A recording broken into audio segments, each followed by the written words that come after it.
ಶ್ರೀಯುತ ನರಸಿಂಹಸ್ವಾಮಿಗಳು ಮತ್ತು ಕಲ್ಯಾಣಿ ದಂಪತಿಗಳು ಕಳೆದ 20 ವರ್ಷಗಳಿಂದ ಇವರ ಗೃಹದಲ್ಲಿ ನಿರಂತರವಾಗಿ ಸತ್ಸಂಗ ಪ್ರವಚನಗಳು ನಡ್ಕೊಂಬರ್ತಿದೆ. ಈ ದಿವಸದ ಪ್ರವಚನವನ್ನು ಇವರೇ ಆಯೋಜನೆ ಮಾಡಿರೋದು, ರಾಮಭಕ್ತಿ ಸಾರ ಅಂತ. ಇವರಿಗೆ ನಾನು ತುಂಬು ಅಭಿನಂದನೆಗಳನ್ನು ಸಲ್ಲಿಸ್ತಾ, ರಾಮ ಕಾಲ ಕಳೆದಿದ್ದೆಲ್ಲ ಋಷಿಗಳ ಜೊತೆನಲ್ಲ. ಯಾಕೆ? ಅವನ ಅವತಾರ ಆಗಿದ್ದೆ ಋಷಿಗಳಿಗೋಸ್ಕರ. ರಾಮಾಯಣವನ್ನು ನಾವು ನೋಡೋದಾದರೆ, ರಾಮಾಯಣದಲ್ಲಿ ಭರದ್ವಾಜ ಮಹರ್ಷಿಗಳು, ಅನೇಕ ಜನ ಮಹರ್ಷಿಗಳ ಜೊತೆನೆಲ್ಲ ಶ್ರೀರಾಮಚಂದ್ರ ಕಾಲ ಕಳೆದ. ಅವನ ಅರಮನೆಯಲ್ಲಿ ಇರಲಿಲ್ಲ. ಅವನ ಅವತಾರ ಆಗಿದ್ದು ಋಷಿಗಳಿಗೋಸ್ಕರ. ಯಾಕೆ? ಋಷಿಗಳು ಸಾವಿರಾರು ವರ್ಷಗಳಿಂದ ರಾಮಾವತಾರ ಆಗುತ್ತೆ ಅಂತ ಕಾದು ತಪಸ್ಸನ್ನು ಮಾಡ್ತಿದ್ರು. ರಾಮಾವತಾರ ಅನ್ನೋದು ಪುನರಾವರ್ತಿತ ಪ್ರಕ್ರಿಯೆ. ಪ್ರತಿಯೊಂದು ಸಮಯದಲ್ಲೂ ಈ ಚತುರ್ಯುಗಗಳು ಏನಿದೆ, ಕೃತತ್ರೇತ ದ್ವಾಪರ ಕಲಿ, ಇದು ಮೊದಲನೇ ಸಲ ಬಂದಿರೋದಲ್ಲ. ಈಗ ನಾವಿರೋದು 28ನೇ ಕಲಿಯುಗದಲ್ಲಿ. ಅದೇ ರೀತಿ ಪ್ರತಿಯೊಂದು ಸಲ ತ್ರೇತಾಯುಗ ಬಂದಾಗಲೂ ಶ್ರೀರಾಮ ತತ್ವ ಅನ್ನೋದು ಆವಿರ್ಭಾವ ಆಗುತ್ತೆ. ಅದರ ರೂಪ, ಲಕ್ಷಣಗಳು, ಕಾರ್ಯವೈಖರಿ ಸ್ವಲ್ಪ ವ್ಯತ್ಯಾಸ ಇರಬಹುದು. ಒಂದೇ ರೀತಿ ಅದು ನಡೆಯುತ್ತೆ ಅಂತ ನಾವು ಹೇಳೋದಕ್ಕಾಗೋದಿಲ್ಲ. ಪ್ರತಿಯೊಂದು ಸಾರಿ ಯಾವ ರೀತಿ ದೈವೀ ತತ್ವ ಪ್ರಕಟ ಆಗುತ್ತೋ ಅದೇ ರೀತಿ ಪ್ರತಿಯೊಂದು ಸಾರಿ ಆಸುರಿ ತತ್ವಗಳು ಪ್ರಕಟ ಆಗುತ್ತೆ. ರಾವಣನು ಜನ್ಮ ಎತ್ತುತ್ತಾನೆ ತ್ರೇತಾಯುಗದಲ್ಲಿ. ಪ್ರತಿಯೊಂದು ಸರಿ ತ್ರೇತಾಯುಗ ಬಂದಾಗ ಯಾವುದೋ ಒಂದು ಆಸುರಿ ತತ್ವ ಅದು ಅಲ್ಲಿಗೆ ಬಂದಾಗ ಅದನ್ನು ನಿಗ್ರಹ ಮಾಡೋದಕ್ಕೆ ಪ್ರತಿಯೊಂದು ಸಾರಿ ರಾಮಾವತಾರ ಕೂಡ ಆಗುತ್ತೆ. ಇದು ಸಾಕ್ಷಾತ್ ಶ್ರೀರಾಮಚಂದ್ರ ಆಂಜನೇಯ ಸ್ವಾಮಿಗೆ ಹೇಳಿರುವಂಥ ಮಾತು. ಇದು ಎಲ್ಲಿ ಬರುತ್ತೆ ಅಂದರೆ ನವನಾಥ ಚರಿತ್ರೆಯಲ್ಲಿ ಶ್ರೀರಾಮಚಂದ್ರ ಕೂತ್ಕೊಂಡು ಆಂಜನೇಯ ಸ್ವಾಮಿಗೆ ಹೇಳ್ತಾನೆ, ಅಪ್ಪ ಇದು ಒಂದು ಇದಕ್ಕೆ ಸಂಬಂಧಿಸಿದ್ದಲ್ಲ, ನಾವು ಪ್ರತಿಯೊಂದು ಸಾರಿನೂ ನಾವು ಅವತಾರ ಮಾಡಬೇಕು, ದುಷ್ಟ ನಿಗ್ರಹವನ್ನು ನಾವು ಮಾಡಬೇಕು ಅಂತ ಹೇಳಿ ಹೇಳ್ತಾನೆ. ಹಾಗಾಗಿ ರಾಮ ಅಂತ ಹೇಳಿದ್ರೆ ಬರೀ ಕಷ್ಟ ಅಂತ ಭಾವಿಸಿರೋದು ನಾವು. ಅವನು ಆನಂದ ರಾಮ ಆನಂದದಿಂದ ಅರಣ್ಯ ಪ್ರದೇಶಗಳಲ್ಲಿ ಉತ್ತರ ಭಾರತದಾದ್ಯಂತ ಸಂಚಾರ ಮಾಡಿದ್ದಾನೆ. ಶ್ರೀರಾಮಚಂದ್ರ ಸಂಚಾರ ಮಾಡಿ ಎಲ್ಲ ಋಷಿಗಳಿಗೂ ಮೋಕ್ಷವನ್ನು ಕರುಣಿಸಿದ್ದಾನೆ. ಅವನ ದರ್ಶನ ಮಾತ್ರದಿಂದ ರಾಮ ಅಲ್ಲಿ ಎದುರು ನಿಂತ್ಕೊಂಡಿದ್ದಾನೆ ಅಂತ ಹೇಳಿದ್ರೇ ಮಹರ್ಷಿಗಳಿಗೆ ಅಷ್ಟೊಂದು ಆನಂದ ಆಗೋಗೋದಂತೆ. ಯಾಕಂದರೆ ಪೂರ್ಣ ಬ್ರಹ್ಮಸ್ವರೂಪ. ಅವನ ದರ್ಶನ ಮಾಡಿ ಅವನನ್ನು ನೋಡಿದ ಕೂಡಲೇ ಸಮಾಧಿ ಸ್ಥಿತಿ ಕೊಟ್ಟೋಗೋರು ಋಷಿಗಳು. ಅವನಲ್ಲಿ ಬಂದು ನಿಂತ್ಕೊಂಡಿದ್ದಾನೆ ರಾಮ ಅಂತ ಹೇಳಿದ್ರೇ ಕೇವಲ ಋಷಿಗಳು ಮಾತ್ರ ಅಲ್ಲ, ಅನೇಕ ಜನ ಪಾಮರರಿಗೂ ಸಹ ಆ ಸಮಾಧಿಯ ಅನುಭವ ಆಗಿದೆ ರಾಮಚಂದ್ರನ ದರ್ಶನದಿಂದ. ಈ ರಾವಣಾಸುರನೇ ಎಷ್ಟೋ ರಾಮನ ತೇಜಸ್ಸನ್ನು ನೋಡಿ ಮಂಕಾಗ್ಬಿಡ್ತಾನೆ. ರಾಮ ಅಂದರೆ ರಾಮನ ಬಗ್ಗೆ ಎಲ್ಲ ಮುಂಚೆ ಕೇಳಿರ್ತಾನೆ. ರಾವಣಾಸುರ ಪ್ರತ್ಯಕ್ಷವಾಗಿ ರಾಮನನ್ನು ನೋಡಿದಾಗ ರಾವಣಾಸುರ ಕೂಡ ಆ ತೇಜಸ್ಸನ್ನು ನೋಡಿ ಇವನು ಸಾಕ್ಷಾತ್ ಮಹಾವಿಷ್ಣುವೇ ಎದುರಿಗಿರೋನು ಅಂತ ಶ್ರೀರಾಮಚಂದ್ರ ಕಷ್ಟಪಟ್ಟಿದ್ದಾನೆ ಅಂತ ಭಾವಿಸೋದು ನಮ್ಮ ಅಜ್ಞಾನ. ಅವನು ಪಥಿಕನಾಗಿ ದಂಡಕಾರಣ್ಯದಲ್ಲಿ ಅನೇಕ ಜನ ಋಷಿಗಳಿಗೆ, ಅಂದರೆ ವಾಲ್ಮೀಕಿ ಮಹರ್ಷಿಗಳು ತಮ್ಮ ಯೋಗ ದೃಷ್ಟಿಯಿಂದ ಏನು ಕಂಡುಕೊಂಡಿದ್ದಾರೆ, ಅದು ಅವರ ದೃಷ್ಟಿಕೋನಕ್ಕೆ ಏನು ಸಿಕ್ಕಿದೆ, ಅವರ ಯೋಗ ಬಲಕ್ಕೆ ಏನು ಸಿಕ್ಕಿದೆ, ಅದನ್ನು ನಾವು ಅಧ್ಯಯನ ಮಾಡ್ತಾ ಇದ್ದೀವಿ. ಆದರೆ ಎಷ್ಟು ಜನ ಋಷಿಗಳಿಗೆ ಆತ ಅನುಗ್ರಹ ಮಾಡಿದ್ನೋ. ರಾಮಾವತಾರ ರಾಮಾಯಣ ಅನ್ನೋದು ಕೇವಲ 21,000 ಶ್ಲೋಕಗಳಿಗೆ ಪರಿಮಿತವಾಗಿಲ್ಲ. ವಾಲ್ಮೀಕಿ ರಾಮಾಯಣದಲ್ಲಿ 21,000 ಶ್ಲೋಕಗಳಿದೆ. ಆದರೆ ಅನಂತವಾದಂಥ ಲೀಲೆಗಳನ್ನು ರಾಮಾವತಾರದಲ್ಲಿ ಶ್ರೀರಾಮಚಂದ್ರ ತೋರಿಸಿದ್ದಾನೆ. ಆದ್ದರಿಂದ ರಾಮನ ಜಪ ಮಾಡಿದ್ರೆ ಕಷ್ಟ ಬರುತ್ತೆ, ಇವೆಲ್ಲ ಅಜ್ಞಾನದಿಂದ ಕೂಡಿದಂಥ ಮಾತುಗಳು. ಇವರು ಭಾವಿಸುವಾಗ, ಉಪಾಸನೆ ಮಾಡುವಾಗ, ಧ್ಯಾನ ಮಾಡುವಾಗ ಏನಂತ ಭಾವಿಸ್ತಾರೆ ಅಂದರೆ, ರಾಮ ಕಷ್ಟಪಟ್ಟ, ರಾಮ ಜಪ ಮಾಡುವಾಗ, ರಾಮನ ಧ್ಯಾನ ಮಾಡುವಾಗ ಈ ಸಾಧಕ ಆದವನು ಏನಂತ ಭಾವಿಸ್ಕೊಂಡು ಜಪ ಮಾಡ್ತಾನೆ ಅಂದರೆ, ಅವನು ವನವಾಸದಲ್ಲಿ ಇರೋ ಹಾಗೆ, ಕಷ್ಟಪಟ್ಟಿರೋ ಹಾಗೆ, ಕಾಡು ಮೇಡು ಅಲ್ಲದ ಹಾಗೆ ಇವನು ಭಾವನೆ ಮಾಡ್ಕೊಳ್ತಾನೆ. ಇವನು ಭಾವನೆ ಮಾಡಿಕೊಂಡು ಆ ಕಷ್ಟನ ಇವನು ಆಕರ್ಷಿಸ್ಕೊಳ್ತಾನೆ. ಇವನು ಸತತವಾಗಿ ಏನು ಚಿಂತನೆ ಮಾಡ್ತಾನೋ, ಸೃಷ್ಟಿಯ ನಿಯಮ ಇರೋದು ಹೇಗೆ, ನೀನು ಏನು ಸತತವಾಗಿ ಚಿಂತನೆ ಮಾಡ್ತೀಯ ಅದೇ ನಿನ್ನೆಲ್ಲ ಆಕರ್ಷಿತವಾಗುತ್ತೆ. ಇವನು ರಾಮನ್ನ ಊಹೆ ಮಾಡ್ಕೊಳ್ಳೋದು ಹೇಗೆ, ರಾಮ ಕಷ್ಟಪಟ್ಟ, ಕಷ್ಟ ಅಂತ ಇವನು ಮನಸ್ಸಿನಲ್ಲಿ ಪ್ರತಿ ಸಲ ಚಿಂತನೆ ಮಾಡಿದಾಗ ಇವನಿಗೆ ಆ ಋಣಾತ್ಮಕ ಚಿಂತನೆಗಳೇ ಬರುತ್ತೆ. ಆ ರೀತಿ ಭಾವನೆ ಮಾಡಿಕೊಂಡು ರಾಮ ಜಪವನ್ನು ಮಾಡಬಾರ್ದು, ಆ ರೀತಿ ಮಾಡಿಕೊಂಡು ರಾಮ ಧ್ಯಾನವನ್ನು ಮಾಡಬಾರ್ದು. ಅವನು ಪರಮಾನಂದ ಸ್ವರೂಪ ಶ್ರೀರಾಮಚಂದ್ರ. ಮುಂದೆ ಏನೇನು ಆಗುತ್ತೆ ಮುಂದೆ ಏನೇನು ನಡೆಯುತ್ತೆ, ನನ್ನ ಅವತಾರ ಏನಕ್ಕಾಗಿದೆ ರಾಮಚಂದ್ರನಿಗೆ ಗೊತ್ತಿತ್ತು. ಮಹಾವಿಷ್ಣು ಆತ, ಅವನು ಗೊತ್ತಿರಲಿಲ್ವಾ ನಾನು ಅವತಾರ ಏನಕ್ಕಾಗಿದ್ದೀನಿ ಅಂತ? ಅವನು ಗೊತ್ತಿರಲಿಲ್ವಾ 14 ವರ್ಷ ವನವಾಸ ನಾನು ಮಾಡಬೇಕು ಅಂತ? ಅಂತ ಶ್ರೀರಾಮಚಂದ್ರನಿಗೆ ಬಾಲ್ಯದಲ್ಲೇ ವೈರಾಗ್ಯ ಬಂದ್ಬಿಡ್ತು. ಯೋಗ ವಾಸಿಷ್ಠದಲ್ಲೇ ಬರುತ್ತಿದ್ದು. ಯೋಗ ವಾಸಿಷ್ಠದಲ್ಲಿ ಬಂದು ಮಹರ್ಷಿ ವಸಿಷ್ಠರಾದಿಯಾಗಿ ಎಲ್ಲ ಋಷಿಗಳು ಕೂತ್ಕೊಂಡಾಗ ಶ್ರೀರಾಮಚಂದ್ರ ವೈರಾಗ್ಯ ಭರಿತವಾದ ಅನೇಕ ಮಾತುಗಳನ್ನು ಆಡ್ತಾನೆ. ಆಗ ವಸಿಷ್ಠರು ಸಮಾಧಾನ ಮಾಡಿ, ಅಪ್ಪ ನೀನು ಈ ರಾಜ್ಯ ಭೋಗಗಳನ್ನು ನೀನು ತ್ಯಜಿಸಬೇಕಾಗಿಲ್ಲ, ನಿಸ್ಪೃಹನಾಗಿರು. ನೀನು ರಾಮನಿಗೆ ಆತ್ಮಸ್ವರೂಪದ ಅರಿವನ್ನು ಮಾಡಿಕೊಡ್ತಾರೆ ಅನ್ನೋದು ಒಂದು ಕೇವಲ ಒಂದು ನಿಮಿತ್ತ. ಅವನು ಸಾಕ್ಷಾತ್ ಆನಂದರಾಮ, ಅವನ ಸ್ವರೂಪ ಅವನಿಗೆ ಗೊತ್ತಿಲ್ವೇ? ಇದನ್ನು ನಿಮಿತ್ತವಾಗಿ ಇಟ್ಟುಕೊಂಡು ಋಷಿಗಳ ಮುಖಾಂತರ ಜ್ಞಾನ ಪ್ರಚಾರ ಮಾಡಬೇಕಾಗಿತ್ತು. ಅದಕ್ಕೆ ಯೋಗ ವಾಸಿಷ್ಠ ಆಸೆಗೆ ಬಂತು. ಆ ಯೋಗ ವಾಸಿಷ್ಠದಲ್ಲಿ ಅನೇಕ ಲೋಕಾಂತರಗಳ ಕಲ್ಪನೆ ಇದೆ. ಲೀಲಾವತಿ ಅನ್ನೋಕ್ಕಂತ ಒಂದು ಪ್ರಸಂಗ ಬರುತ್ತೆ. ಅವಳು ಇನ್ನೊಂದು ಬ್ರಹ್ಮಾಂಡಕ್ಕೆ ಹೋಗ್ತಾಳೆ. ಇನ್ನೊಂದು ಬ್ರಹ್ಮಾಂಡಕ್ಕೆ ಹೋದ್ರೆ ಅಲ್ಲಿ ಏನು ಕಾಣಸಿಗುತ್ತೆ? ಅಲ್ಲೂ ಇನ್ನೊಬ್ಬ ಚತುರ್ಮುಖ ಬ್ರಹ್ಮ ಇರ್ತಾನೆ, ಅಲ್ಲೊಂದು ಲೋಕ. ಈ ಲೀಲಾವತಿರ ಇನ್ನೊಂದು, ಅಲ್ಲಿ ಅವಳ ಪ್ರತಿರೂಪ. ಇದೆಲ್ಲ ನೋಡಿ ಅವಳಿಗೆ ಏನು ಅನ್ಸುತ್ತೆ? ಯೋಗ ವಾಸಿಷ್ಠದಲ್ಲಿ ಇರೋದದೇ. ಎಲ್ಲವೂ ಪುನರಾವರ್ತಿತ ಪ್ರಕ್ರಿಯೆ. ಲೋಕಾಂತರಗಳನ್ನು ಮನುಷ್ಯ ದರ್ಶನ ಮಾಡ್ತಾ ಮಾಡ್ತಾ ಮಾಡ್ತಾ ಅವನಿಗೇನಾಗುತ್ತೆ? ಇದಿಷ್ಟೇ, ಇದು ಅನಂತ, ಇದು ಕೊನೆ ಇಲ್ಲ. ಸೃಷ್ಟಿಗೆ ಕೊನೆನೇ ಇಲ್ಲ, ಅನಂತ ಸೃಷ್ಟಿ ಇದು. ಅನೇಕ ಬ್ರಹ್ಮಾಂಡಗಳಲ್ಲಿ ಎಲ್ಲೂ ಸುತ್ತಿದ್ರೂ ಅದೇ ತತ್ವಗಳೇ, ಅದೇ ಪಂಚಭೂತಗಳೇ, ಅದೇ ದೇವತಾ ತತ್ವಗಳೇ. ಇದನ್ನೆಲ್ಲ ಒಂದಕ್ಕೆ ಮೀರಿಸಿದ್ದು ಇನ್ನೊಂದು, ಒಂದಕ್ಕಿಂತ ಮೋಹವನ್ನು ಉಂಟು ಮಾಡೋದು ಇನ್ನೊಂದು ಲೋಕ. ಈ ಮೋಹಕ್ಕೆ ಕೊನೆ ಇಲ್ಲ. ಆದ್ರಿಂದ ಯೋಗ ವಾಸಿಷ್ಠದಲ್ಲಿ ಎಲ್ಲ ಲೋಕ ಭ್ರಾಂತಿಯನ್ನು ನೀನು ಬಿಟ್ಟು ನಿನ್ನ ಆತ್ಮನಲ್ಲಿ ನೀನು ಸ್ಥಿರನಾಗು ಅನ್ನೋ ತತ್ವನೇ ಯೋಗ ವಾಸಿಷ್ಠ ಅಂತ. ರಾಮನಾಮ ಜಪ ಮಾಡುವಾಗ ಏನಾಗುತ್ತೆ? ಕೆಲವರು ಕೇಳ್ತಾರೆ, ರಾಮನಾಮ ಜಪ ಮಾಡಿದ್ರೆ ಏನಾಗುತ್ತೆ? ಅದ್ವೈತ ಸಿದ್ಧಿ ಆಗುತ್ತೆ ರಾಮನಾಮ ಜಪ ಮಾಡಿದ್ರೆ. ಅದ್ವೈತ ಅಂದ್ರೆ ಏನು? ಜೀವ, ಲೋಕ, ಜೀವ, ಜಗತ್, ಈಶ್ವರ, ಇವು ಮೂರು ಒಂದೇ.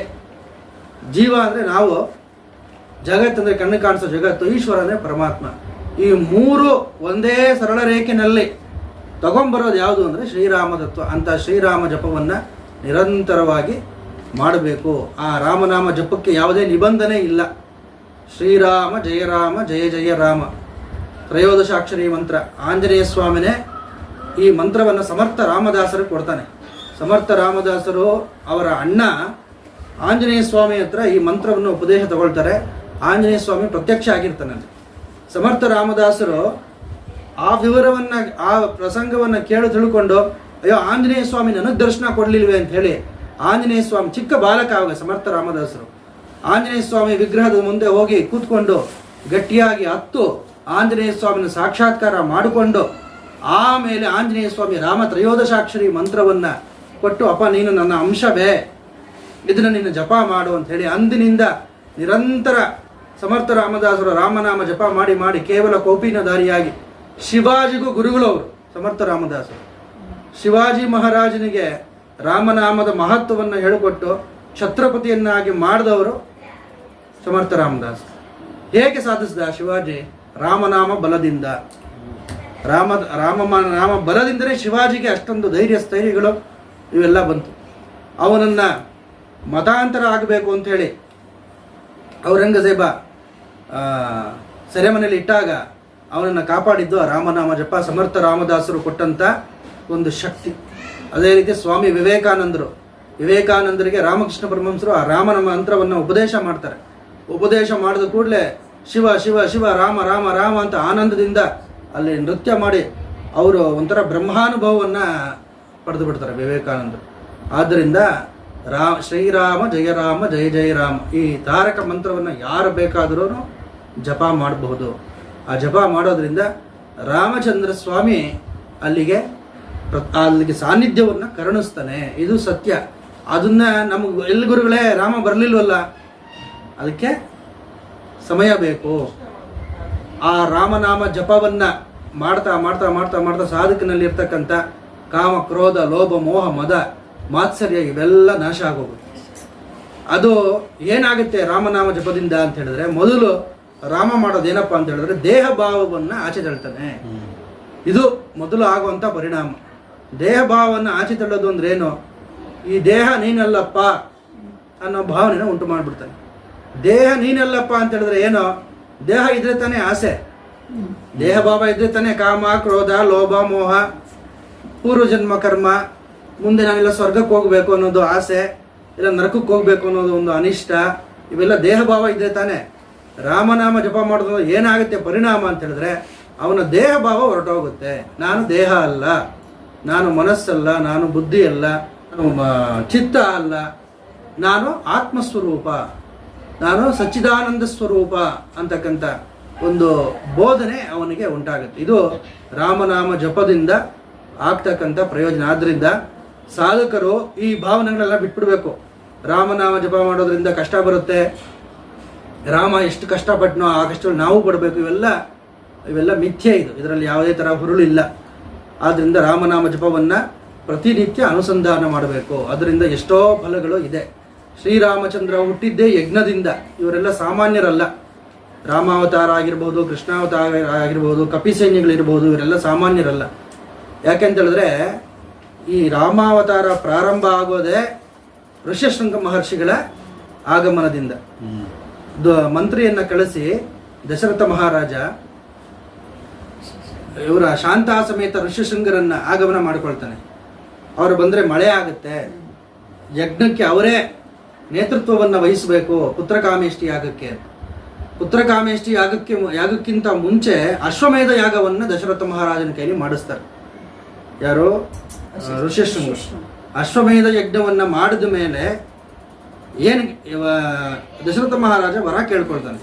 ನಿನಗೇನು ವರ ಬೇಕಪ್ಪ ಅಂತ ಕೇಳಿದಾಗ, ನನಗೆ ಮಕ್ಕಳಾಗಿಲ್ಲ, ಅದಕ್ಕೆ ನನಗೆ ಮಕ್ಕಳಾಗಬೇಕು. ಆಗ ಮಾಡಿಸೋದು ಪುತ್ರಕಾಮೇಷ್ಟಿ ಯಾಗ. ಅದಕ್ಕೆ ಮುಂಚೆ ಮಾಡಿದ್ದು ಅಶ್ವಮೇಧ ಯಾಗ. ಅಶ್ವಮೇಧ ಯಾಗ ಆದಮೇಲೆ ಪುತ್ರಕಾಮೇಷ್ಟಿ ಯಾಗವನ್ನು ಮಾಡಿದಾಗ ಯಜ್ಞಕುಂಡದಿಂದ ಮಹಾ ತೇಜಸ್ಸಿನ ಒಂದು ಸ್ವರೂಪ ಪ್ರಕಟ ಆಗುತ್ತೆ. ಮಹಾ ಅದ್ಭುತಾಕಾರ ಅದು. ಯಾರೋ ನೀನು ಅಂತ ಪ್ರಶ್ನೆ ಮಾಡ್ತಾನೆ ದಶರಥ. ಆಗ ನಾನು ಪ್ರಜಾಪತಿಯ ದೂತ, ಪ್ರಜಾಪತಿ ಕಳಿಸಿರೋಂಥ ದೂತ ನಾನು ಅಂತ ಹೇಳಿ ಪಾಯಸವನ್ನು ಕೊಡ್ತಾನೆ. ಆ ಪಾಯಸದಲ್ಲಿ ಅರ್ಧ ಭಾಗವನ್ನು ಕೊಟ್ಟು ಇನ್ನು ಅರ್ಧ ಭಾಗದಲ್ಲಿ ಮಿಕ್ಕ ಹೆಂಡತಿಗೆಲ್ಲ ಕೊಟ್ಟು ಆ ಪಾಯಸದಿಂದ ರಾಮ, ಲಕ್ಷ್ಮಣ, ಭರತ, ಶತ್ರುಘ್ನರ ಜನನ ಆಗುತ್ತೆ. ಆದ್ದರಿಂದ ಇವರು ಸಾಮಾನ್ಯರಾದ ಸಹಜವಾದಂತಹ ಜನನ ಅಲ್ಲ ಇವ್ರದೆಲ್ಲ. ಅವನ ಜನನ ಆಗಿದ್ದೇ ಯಜ್ಞದಿಂದ, ಅಗ್ನಿಯಿಂದ. ಆದ್ದರಿಂದ ಅಗ್ನಿ ತತ್ವ, ಶ್ರೀರಾಮಚಂದ್ರನದು ಅಗ್ನಿ ತತ್ವ. ಆ ಪಾಯಸವನ್ನು ಭುಂಜಿಸಿದ ಮೇಲೆ ಅಲ್ಲಿ ರಾಮಚಂದ್ರನ ಒಂದು ಜನನ ಆಗುತ್ತೆ. ಬ್ರಹ್ಮಾದಿ ದೇವತೆಗಳೆಲ್ಲ ಹೋಗಿ ಕೇಳ್ಕೊಳ್ತಾರೆ, ರಾವಣಾಸುರ ಹುಟ್ಟುಬಿಟ್ಟಿದ್ದಾನೆ, ಲೋಕಕಂಟಕನಾಗಿದ್ದಾನೆ ಅಂತ ಹೇಳಿದಾಗ ದಶರಥ ಮಹಾರಾಜ ಪುತ್ರಕಾಮೇಷ್ಟಿ ಯಾಗ ಮಾಡ್ತಿದ್ದಾನೆ, ನಾನಲ್ಲಿ ಪ್ರಕಟ ಆಗ್ತೀನಿ. ಅದಕ್ಕೆ ಮುಂಚೆ ದಶರಥ ಮಹಾರಾಜನ ಕೈಯಲ್ಲಿ ಭಗವಂತ ಒಂದು ಕೆಲಸ ಮಾಡಿಸ್ತಾನೆ. ಏನು? ಅಶ್ವಮೇಧ ಯಾಗ ಮಾಡಾದ್ಮೇಲೆ ಅಲ್ಲಿನ ಋತ್ವಿಕರಿಗೆಲ್ಲ ದಶರಥ ಮಹಾರಾಜ ಇಡೀ ಭೂಮಂಡಲವನ್ನು ದಾನ ಮಾಡಿಬಿಡ್ತಾನೆ. ತಾನು ಏನೇನು ಗೆದ್ದಿರ್ತಾನೆ ಅದನ್ನೆಲ್ಲ ದಾನ ಮಾಡಿಬಿಡ್ತಾನೆ. ದಾನ ಮಾಡಿದ್ಮೇಲೆ ಆ ಋತ್ವಿಕರೇನ ಏನೋ ಹೇಳ್ತಾರೆ, ಅಪ್ಪ ಇದನ್ನೆಲ್ಲ ನೀನಿಟ್ಕೋ, ಇದನ್ನು ತೊಗೊಂಡು ನಾವೇನು ಮಾಡೋಣ, ನಮಗೆ ಬೇಕಾಗಿರೋದು ಗೋವುಗಳು, ಚಿನ್ನ, ಬೆಳ್ಳಿ, ನಮ್ಮ ಆಶ್ರಮಕ್ಕೆ ಏನೇನು ಬೇಕೋ ಅದನ್ನು ಕೊಡು, ಇದನ್ನು ನಿನಗೆ ನಾವು ಕೊಟ್ಟಿದ್ದೀವಿ. ಈ ರೀತಿ ರಾಮ ಹುಟ್ಟೋದಕ್ಕೆ ಮುಂಚೆ ಏನು ಮಾಡ್ದ ರಾಮ ಅಂತ ಹೇಳಿದ್ರೆ, ತಂದೆ ಕೈಯಲ್ಲಿ ಅವನಲ್ಲಿ ಇದ್ದಿದ್ದಂಥ ಎಲ್ಲ ಸಂಪತ್ತನ್ನು ದಾನ ಮಾಡಿಸ್ದ. ದಶರಥನಲ್ಲಿದ್ದಂತಹ ಸರ್ವಸ್ವವನ್ನು ದಾನ ಮಾಡಿಸ್ದ. ಯಾಕೆ ಅಂತ ಹೇಳಿದ್ರೆ ರಾಮನೇ ಮಗನಾಗಿ ಹುಟ್ಟಬೇಕಾದ್ರೆ ಅಷ್ಟು ಪುಣ್ಯ ಮಾಡಿರ್ಬೇಕಲ್ಲ. ಅಷ್ಟು ಪುಣ್ಯ ಮಾಡಿದ್ರೆ ತಾನೇ ಭಗವಂತ ಸರ್ವಸ್ವವನ್ನು ದಾನ ಮಾಡಿಬಿಟ್ಟ. ಇಡೀ ನೋಡಪ್ಪ, ನಾನು ಉತ್ತರ ದೇಶದಲ್ಲಿ ಇಷ್ಟು ರಾಜ್ಯಗಳಿಗೆ ಇದ್ದೀನಿ, ಅದು ನಿನಗೆ, ಈ ಋತ್ವಿಕನಿಗೆ. ದಕ್ಷಿಣ ದೇಶದಲ್ಲಿ ಇಷ್ಟು ರಾಜ್ಯಗಳಿದ್ದೀನಿ ಋತ್ವಿಕರಿಗೆ. 4 ಜನ ಋತ್ವಿಕರಿಗೆ ಸರ್ವಸ್ವವನ್ನು ಕೊಟ್ಬಿಡ್ತಾನೆ ದಶರಥ.